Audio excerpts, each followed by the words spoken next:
అదే నాకు చిన్నప్పటి నుంచే పాటలు రాయడం నాకు మేబీ నైన్త్ క్లాస్‌లోనే నేను ఫస్ట్ సాంగ్ రాశాను నేను. చిన్నప్పటి నుంచి పాటలు రాయాలి అనే ఒక సంకల్పం ఉండేది.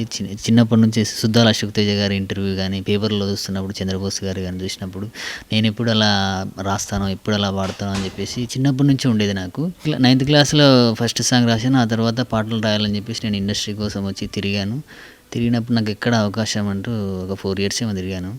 వదిలేసి మళ్ళీ వెళ్ళిపోయిన తర్వాత మ్యూజిక్ డైరెక్టర్ చరణ్ అర్జున్ గారి 'ఆకలి' అనే పాట దానికి ఒక కామెంట్ పెట్టి దాని నుంచి నేను చరణ్ అర్జున్ గారిని కలవడం జరిగింది. అందులో భాగంగా నేను మొదటి సాంగ్ వచ్చేసి నేను నాగదుర్గ గారిది 'నెమలికన్ల ఓదరు' అనే ఒక సాంగ్ రాశాను నేను.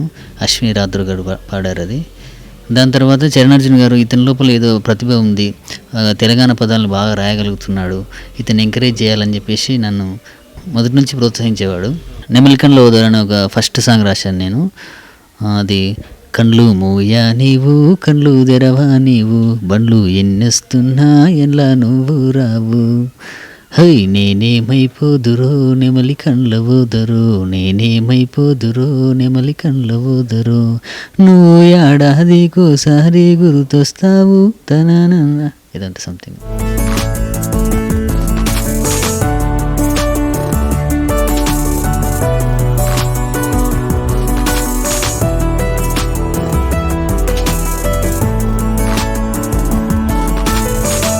దీని తర్వాత నేను మొదటి సినిమా వచ్చేసి నేను 'రహస్య' అనే మూవీ మొదటి డెబ్యూ మూవీ నాకు. అందులో 'గురుతే లేదా వనిత' అని హరిచరణ్ గారు పెద్ద సింగర్ పాడారు. గురుతే లేదా వనిత నాకు, గురుతే లేదా వనిత నీకు కొంచెమైనా, గుండెల్లో పసిపాపల్లే నిన్ను పెంచుకున్నా. ఈ సాంగ్ రాశాను ఫస్ట్ సాంగ్.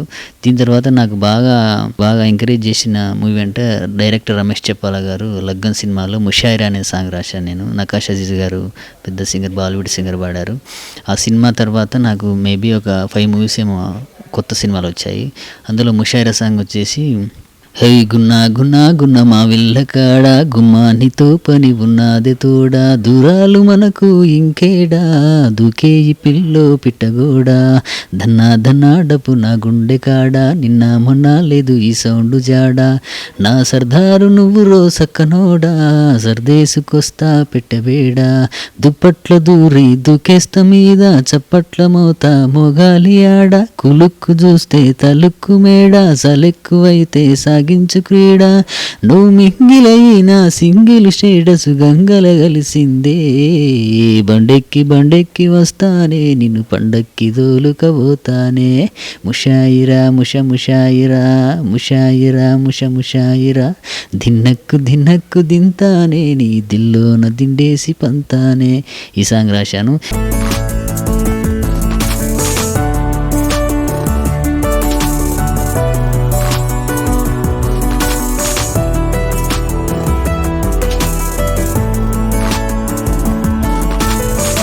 ఇప్పుడు అప్కమింగ్ కూడా 4 మూవీస్ ఉన్నాయి. 'హే చిక్కిత' అనే మూవీ ఒకటి, తర్వాత సిల్లీ మంక్స్ వాళ్ళది 'రాజారమ్యం' అనే సినిమా, తర్వాత కన్నడ సినిమా 'దేవుని సాక్షిగా ప్రమాణం చేస్తున్నాను' తెలుగు మూవీ డబ్బుడ్ మూవీ ఒకటి ఉంది. దాని తర్వాత 'లగ్గన్' సినిమా డైరెక్టర్ నెక్స్ట్ ఒక కొత్త సినిమా చేస్తున్నాడు, అందులో కూడా నాకు అవకాశం ఇచ్చాడు. ప్లస్ ఇంకొకటి చరణ్ అర్జున్ గారి దగ్గర ఒక సింగిల్ కార్డ్ రాస్తున్నాను నేను. ఒక 4-5 మూవీస్ అప్కమింగ్ మూవీస్ ఉన్నాయి. కేసీఆర్ సినిమా కోసం నేను ఫుల్ సాంగ్ రాశాను. ఒక అద్దాల రైక్ అనే ఒక సాంగ్ రాశాను, అది మూవీలో లేదు, బట్ బిట్ సాంగ్ రాశారు. ఆ బిట్ సాంగ్ సినిమాలో వేయడంతో పాటు దానికోసం చరణ్ అర్జున్ గారు స్పెషల్గా బిట్ సాంగ్ అయినా పర్లేదు అతను మంచి రైటర్ అవుతారు అని చెప్పేసి ఆ బిట్ సాంగ్ కూడా మనకు స్క్రీన్లో నేమ్ వేయించారు. చాలా ఎంకరేజ్ చేస్తుంటారు సార్.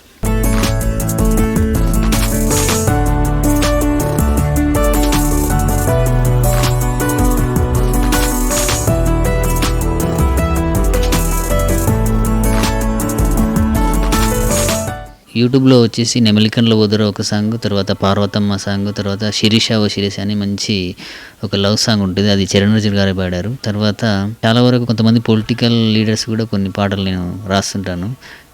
అలా నాకు జీవనోపాధి ఇప్పుడు బాగానే ఉంది. ప్లస్ ఇంకోటి ఏంటంటే నాకు ఇంతకుముందు ఉన్నంతగా కాకుండా కొంతమంది డైరెక్టర్లు వాళ్ళంతలకు వాళ్ళే నాకు ఆ 'లగ్గన్' సినిమాలో 'ముషాయిరా' సాంగ్ విన్న తర్వాత ఇతని లోపల స్పెషల్గా ఇతని రచనా శైలి బాగుందని చెప్పేసి చాలా సినిమా ఒక 5 మూవీస్ వచ్చాయి. ఆర్థికంగా కూడా ఇప్పుడిప్పుడే కొంచెం గెట్ ఆన్ అవుతున్నాను నేను, అది బాగుంది. ఇప్పుడు అప్కమింగ్ ఒక 5 మూవీస్ ఉన్నాయి. 5 మూవీస్ చేస్తున్నాను ఇప్పుడు. ఇప్పటివరకు రిలీజ్ అయిన సినిమాలు వచ్చేసి 'రహస్య' మూవీ ఒకటి, 'భీమదేవరపల్లి బ్రాంచ్' ఒకటి, 'లగ్గన్' సినిమా ఒకటి, తర్వాత కేశవచంద్ర జబర్దస్త్ రాకింగ్ రాకేష్ అన్న గారిది అదొక మూవీ. ఇవి ఇప్పటివరకు నా బయటకు వచ్చిన సినిమాలు ఇవి. తర్వాత యూట్యూబ్లో వచ్చేసి 'నెమలికండ్ల ఊదర' అనే ఒక సాంగ్ ఉంది, తర్వాత 'పార్వతమ్మ' అనే ఒక సాంగ్, తర్వాత 'శిరీష్' అనే ఒక సాంగ్, తర్వాత 'కళ్ళ కింద కాటుకెట్టి' అనే ఒక సాంగ్. దీంతోపాటు ఇప్పుడు అప్కమింగ్ కూడా మధుప్రియ గారికి ఒక సాంగ్ చేశాను, 7 అంతరాల బంగుళా అని. ఆ పాట ఒకటి ఉంది. ప్లస్ అప్కమింగ్ మూవీస్ వచ్చేసి 'దేవుని సాక్షిగా ప్రమాణం చేస్తున్నానని' కన్నడ సినిమా తెలుగులో డబ్ చేస్తున్నా, అదొకటి. తర్వాత 'హే చిక్కిత' అనే మూవీ, తర్వాత 'రాజరమ్యం' అనే ఒక మూవీ. ప్లస్ ఇప్పుడు 'లగ్గన్' సినిమా డైరెక్టరు కొత్త మూవీ ఒకటి ప్లాన్ చేస్తున్నాడు, అందులో కూడా నన్ను తీసుకున్నాడు. ఆల్రెడీ ఆ వర్క్స్ నడుస్తున్నాయి. దాని తర్వాత వచ్చేసి ఇప్పుడు చరణ్ అర్జున్ గారి దగ్గర ఇంకొకటి సింగిల్ కార్డ్, మొదటిసారి నేను సినిమా మొత్తం ఒక సింగిల్ కార్డ్ రాయబోతున్నాను. నేను మొదటగా 9th క్లాస్లో ఒక సాంగ్ అంటే మా ఓన్ బ్రదర్ ఎం వెంకట్, అతను పాటలు రాసి క్యాసెట్లలో పాటలు చేస్తుండేవాడు. అప్పటి నుంచే మా అన్న కూడా నన్ను బాగా ఎంకరేజ్ చేసేవాడు. మా అన్ననే నాకు ఇన్స్పిరేషను, ఎం వెంకట్. ఆ తర్వాత నేను సుద్దాల అశోక్ తేజ గారి ఇంటర్వ్యూలు, చంద్రబోస్ గారి ఇంటర్వ్యూలు చూసినప్పుడల్లా అలాంటి స్థాయికి వెళ్ళాలని కోరుకుంటే అదే నా లక్ష్యం నాకు ఇప్పటివరకు.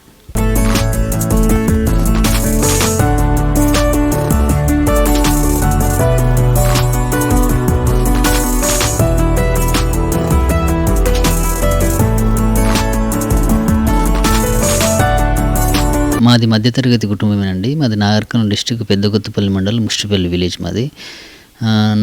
మా ఫాదర్ చిన్నప్పుడే చనిపోయాడు. మా ఓన్ బ్రదరు నన్ను చిన్నప్పటి నుంచి ప్రైవేట్ స్కూల్లో చదివించడం, ఆయన ద్వారానే నాకు ఈ పాటల మార్గంలో నేను నడిచానని చెప్పేసి అనుకుంటాను. నాకు 3 బ్రదర్స్ 3 సిస్టర్స్, నేనే చిన్నవాడిని. నన్ను అందరూ బాగా ఎంకరేజ్ చేస్తుంటారు. ప్లస్ ఫ్రెండ్స్ కూడా బాగా కొంచెం సపోర్ట్ చేస్తుంటారు. నాకు ఎప్పుడైనా ఏదైనా ఇబ్బంది వచ్చినప్పుడు మా బామ్మర్ది గిరిధర్ అని ఒకరు ఉంటారు, తర్వాత మా అక్క కూతురు, తర్వాత చాలామంది ఉన్నారు, రాము, తర్వాత మహి అని, ఇలా కొంతమంది నాకు ఏ ఇబ్బంది వచ్చినా కూడా అది చేసుకుంటారు. అందరిలాగా ఇండస్ట్రీలో పడే కష్టాలు అప్పట్లో ఏముండేదో తెలియదు, కానీ నాకు అంత పెద్దగా కష్టాలు అంటే పెద్దగా ఏమో అనిపించలేదు నాకు. నేను మరో చంద్రబోస్ని కావాలి, నేను మరో అనంత శ్రీరామ్ కావాలని చెప్పేసి అనుకుంటాను. నేను మాస్ సాంగ్స్ బాగా రాయగలుగుతాను. మాస్ సాంగ్ అనే కాదు, అంటే నాకు ఇప్పటివరకు వచ్చినాయని మాస్ సాంగ్సే. కొంతమంది మొన్న ఒక డైరెక్టర్ నాకు చాలా హ్యాపీ అనిపించిన విషయం ఏంటంటే, నువ్వు మరో కాసర్ల శ్యామలాగా రాస్తావు అని చెప్పేసి మొన్న ఇంటర్వ్యూలో రేవంత్ రెడ్డి గారి బర్త్డే రోజు చరణ్ అర్జున్ గారితో పాటు కూర్చున్నప్పుడు ఆ లైవ్లో నా గురించి అలా అలా చరణ్ అర్జున్ గారు అంత పెద్ద మ్యూజిక్ డైరెక్టర్ అలా చెప్తుంటే నాకు చాలా గర్వంగా అనిపించింది. ఎన్ని రోజులకైనా సరే కూడా నేను ఒక సుద్దాల అశోక్ తేజ, ఒక చంద్రబోస్ గారిలాగా నేను స్థిరపడిపోవాలని చెప్పేసి అదే నా లక్ష్యం. ఇది అప్కమింగ్ ఒక సాంగ్, ఒక మంచి పెద్దవాళ్ళు చేస్తున్నారు. ఇది 7 అంతురాల బంగులే నీకున్నా, నా గుండెలో నీకు కట్టిన గుడి కన్నా గొప్పదా, ఏడి కొయ్యిన నీ కోసం 10 మందున్నా, నిన్నే నమ్ముకున్నా నాకన్నా గొప్పలా, నీకోసమేగా బతికానే నిన్నెళ్ళ నుంచి, ఆకాశమంతా ప్రేమను గుండెల్లో నా దాసి, ఒంటిగా ఇంటికి రారా నాపై జరదయ ఉంచి, ఇంట్లేసి సంపుత నిన్ను నేనే నలగా దంచి, ఏ ఆడపిల్ల నీకు ఎదురుగా చెప్పదు, నువ్వే తెలుసుకోవాలి తన గుండె సప్పుడు, మామలనడిగి నన్ను తొందర మనువాడు, పనులన్నీ పక్కకు పెట్టి పట్టించుకునాగూడు, ఎవ్వరితో ఉన్నా నీలవ్వరు నేనయ్యా, నువ్వు కవ్వరు చెయ్యకు నీకై ఊసిన ఫ్లవ్వరు నేనయ్యా, ప్రేమను పంచుటలో పెద్ద చెయ్యే నాదయ్యా, మీ అమ్మను కూడా సల్లగా చూసే గుణమే నాదయ్యా, సాటల జరిగే బియ్యంలో నీ పేరే రాస్తున్నా, సాటుగా నీతో మనసులనే సంసారం చేస్తున్నా, ఊటై ఊరి నోటింట నువ్వు పాటై వస్తున్నా, పాటకు మధ్యలో వచ్చేటి మీ ఊరును దాస్తున్నా,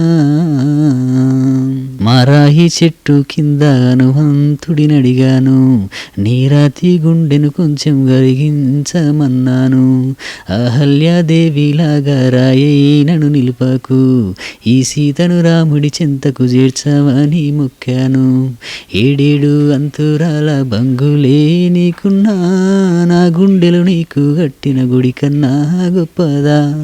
ఏడి కొయ్యిన నీకోసం 10 మందున్నా, నిన్నే నమ్ముకున్నా నాకన్నా గొప్పలా.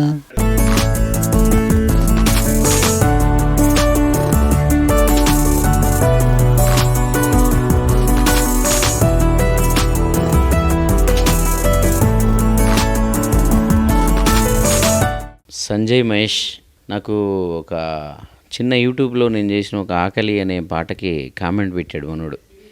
చరణ్ సార్ మిమ్మల్ని ఎత్తుకుంటూ వస్తా ఎప్పటికైనా. నాకేంటంటే నాకు అవన్నీ ప్రతి మనిషి ఒక మనిషి మనల్ని అభిమానిస్తున్నాడు, మన పాటను అంతగా ఒక ప్రైవేట్ సాంగ్ యూట్యూబ్లో పెట్టిన పాటకి, అది కూడా ఆకలి లాంటి ఒక సామాజిక గీతానికి అతను కనెక్ట్ అయ్యాడంటే అతనిలో ఏదో పెయిన్ ఉంది, అతనిలో కూడా ఏదో సామాజిక స్పృహ ఉంది అనేది చూస్తాను నేను ఎప్పుడైనా. అంటే వాళ్ళు మనల్ని అభిమానించడం వెనుక మన పాటని, మన భావజాలాన్ని వాళ్ళు అభిమానించారు అంటే వాళ్ళలో కూడా ఏదో ఉందని చెప్పి నేను మా టీంకి చెప్పా, ఇతను ఎవరో చూడండి, అతను మనల్ని వెతుక్కుంటూ రావడం కదా, అతను ఎవరో వెతకండి, అతనిలో ఏదో పెయిన్ కనపడుతుందంటే మా బావ ప్రవీణ్ కుమార్ లండన్లో ఉంటారు, తను ఈయనకు మెసేజ్ పెట్టారు, ఈయన స్టూడియోకి వచ్చారు. నీకు ఏదో పెయిన్ ఉందనిపించింది ఏంటి చెప్పంటే, నేను పాటలు రాయాలి సార్, ఇండస్ట్రీకి వచ్చి తిరిగాను, ఒక 4-5 ఏళ్ళు ఇక్కడ తిప్పలు పడ్డాను, నా వల్ల కాక మళ్ళీ మహబూబ్ నగర్ పాలమూరు వెళ్ళిపోయాను సార్. మీరు ఇలా దొరికి యూట్యూబ్లో మనకు పాటల అవకాశాలు కావాలంటే సినిమానే అక్కర్లేదు, వచ్చిన యూట్యూబ్ ద్వారా కూడా ప్రూవ్ చేసుకోవచ్చని మీరు చేసిన పాటలు చూసి నేను ఫాలో అవుతున్నాను, నాకు చాలా ఇష్టం అనిపించారు సార్. నేనేమనుకుంటాను అలాంటి పాటలు మీరు చేస్తున్నారన్నారు. అరే నువ్వు ఎప్పుడు ఇండస్ట్రీని ఎవరికి సాధ్యం కానిది ఉండదు, ఇక్కడ కష్టపడితే అందరికీ ఉంటుంది, నువ్వు నాతో పాటే ఉండు, నువ్వు రా ఈ స్టూడియోలో ఉండు, హైదరాబాద్లో నీకు షెల్టర్ అలాంటివి లేకుంటే నా స్టూడియోలోనే ఉండు, నువ్వు ప్రయత్నించుకో, నాకు అవకాశం దొరికితే నేను ఇస్తాను, నీకు కూడా వస్తాయని చెప్పాను. అన్నట్టే ఫస్ట్ ఒక ప్రైవేట్ సాంగ్ రాశాడు జానపదంలో నెమలి కళ్ళ దూరం అని. తర్వాత నేను చేస్తున్న ప్రతి సినిమాలో అది రాజారమ్యం సిల్లిమంగ్స్ వాళ్ళది కావచ్చు, ఇప్పుడు ఏ చికిత్త కావచ్చు, మధ్యలో వచ్చిన భీమదేవరపల్లి బ్రాంచ్ కానీ, ఇప్పుడు లగ్గంలో కానీ మంచి పాటలు రాశాడు. నాకు సంజయ్ మహేష్లో ఏం నచ్చుద్దంటే చాలామంది పాటలు రాస్తామని వస్తూ ఉంటారు స్టూడియోకి, ఎవ్రీడే ఎవరో ఒకరు వస్తారు, ఫోన్ చేస్తారు, మెసేజ్ పెడతారు. ఈ అబ్బాయిలో ఒక తెలంగాణలో ఉండే ఒక ఆర్గానిక్, అంటే మనం మాట్లాడుకునే తెలంగాణ మనకే తెలియని పదాలని తీసుకొచ్చి పాటల్లో పెడతా ఉంటాడు. తెలియదంటే అరే ఇలాంటి పదం కూడా పెట్టొచ్చా, మన అవ్వో తాతో నాయనమ్మ ఎవరో మాట్లాడింది ఉంటుంది ఊర్లో, అలాంటి మంచి మంచి మాటలు ఏదో గమ్మతి తెచ్చి పెడుతుంటాడు, కచ్చకాయలు అంటాడు, ఏదేదో అంటాడు. ఈ మధ్యలో ఏదిలో పెట్టాడు, ఒలపట ఓ పిల్ల దాపట ఓ పిల్ల, ఒక 2 అమ్మాయిలతో డ్యూయట్ చేయాలి అన్నప్పుడు ఏ చికిత్తాలో ఒలపట ఓ పిల్ల దాపట, ఒలపటెడ్లు దాపటెడ్లు అని మనం ఊర్లో అనుకునేవాళ్ళం. అలాంటి పదాలని అంత పల్లె అసలు పాటల్లో వాడడానికి కూడా మనం ఎప్పుడు ఆలోచించని పదాలని తీసుకొచ్చి పెడతాడు. ఇతన్ని ఎంకరేజ్ చేస్తే ఇతను ఒక రకమైన ఇతనిది ఒక శైలి అవుతుంది. మనం ఎంతోమంది చూసాం, నేను నార్మల్గా వచ్చేదో 4 పాటలు రాసిపోయే టైప్ కాదు వీడు. చాలా మంచి ఆర్గానిక్, మంచి పల్లె పదాలు ఉంటాయి, మనిషి కూడా మంచోడు పాపం. నన్ను అంటే పాటలు రాయించకపోయినా నేను మధ్యలో కొన్ని సినిమాలు చేశాను, హుషారు పిట్టెలని, ఈ మధ్య గరివిడి లక్ష్మి అని, ఇలాంటి సినిమాలలో ఆయన కుదరలేదు పాటలు రాయడం, అయినా కూడా ఆ సినిమాలను కూడా ప్రేమిస్తాడు ఆయన. ఆ సినిమా దర్శకులని, ఆ సినిమా టీం వచ్చినప్పుడు కూడా నేను ఈ సినిమాలో పాట రాయలే కదా, వీళ్ళతో నాకేంటి సంబంధం అన్నట్టు ఉండకుండా ఇది మా చరణ్ సార్ సినిమా, మా చరణ్ సార్ చేశాడంటే ఇది నా సినిమానే, అంత ప్రేమ చూపించే మనిషి సంజయ్. నా అంతర్గతంగా అంటే నా కెరియర్ పరంగా, నా ప్రొఫెషనలే కాకుండా నా అంతర్గతంగా కూడా నన్ను అర్థం చేసుకొని అభిమానించి నా ఏమైనా ఉన్నా కూడా ఇష్యూస్ అవి మాట్లాడగలిగేంత సన్నిహితుడు అతను. ఇలాంటి వాళ్ళు ఇంకా చాలామంది రావాలి. సంజయ్ని అందరూ ఎంకరేజ్ చేయండి. మ్యూజిక్ డైరెక్టర్లు నా ఒక్కడి దగ్గర రాస్తేనే కాదు, ఆయన అందరు మ్యూజిక్ డైరెక్టర్ల దగ్గర కూడా రాయాలి, అందరి పాటలు చేయాలి. అప్పుడే ఆయన ఇంకా విజయం సాధించిన వాడు అవుతాడు. ఇండస్ట్రీకి వచ్చిన వాళ్ళు ఎవరు నిజమైన ప్రతిభావంతులు వెనక్కి తిరిగిపోవద్దు అనేది నా సంకల్పం. నా వంతుగా నేను ఎంత చేయగలిగితే అంత అందరికి చేయడానికి నేను ఎప్పుడు ఇక్కడ సిద్ధంగా ఉంటాను.